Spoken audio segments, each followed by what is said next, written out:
Sa San Jose del Monte, Bulacan, maaring magnilay at magsimana Santa sa Padre Pio Mountain of Healing. Kailangan maakyat ang 115 steps ng hagdan nito para maakyat ang rebulto at kapilya sa taas.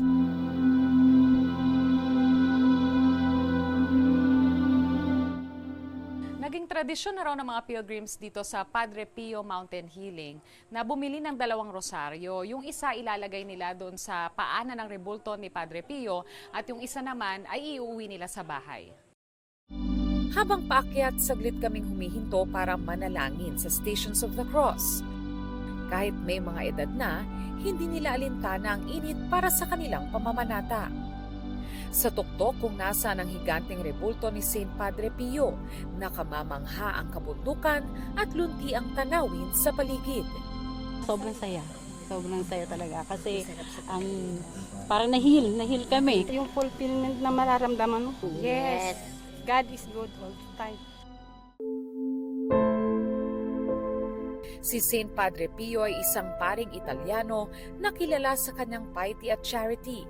Nagkaroon siya ng stigmata o mga sugat sa mga kamay at paa na katulad ng mga sugat ni Jesucristo nang siya'y ipako sa krus. Mismong ang mag-asawang nagpatayo ng Mountain of Healing nakatanggap daw ng biyaya mula sa Diyos nang humiling sila ng intercession ni St. Padre Pio. After nilang humiling na masundan yung panganay nila, naging deboto po sila ni Padre Pio.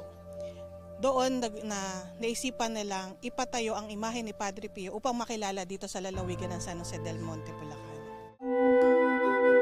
Iba't ibang hiling ng mga nagpupunta rito. Nanay namin may sakit na hindi siya makakalakad. Nahiling namin sa kanya sana pagalingin niya. Na-mild stroke na rin po ako. Half na body ko paralyzed. Kaya pinupuntahan ko talaga tong ganitong mga lugar. Libo-libong rosaryo ang nakasabit sa paanan ng rebulto ni St. Padre Pio.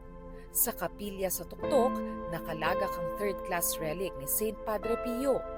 Ipinahid daw ito sa incorrupt heart relic ni St. Padre Pio. May souvenir shops at mga kainan din sa lugar. Sa mahal na araw, bukas ang Padre Pio Mountain of Healing, 6 a.m. hanggang 5 p.m. Para sa GMA Integrated News, Von Aquino, nakatutok 24 oras.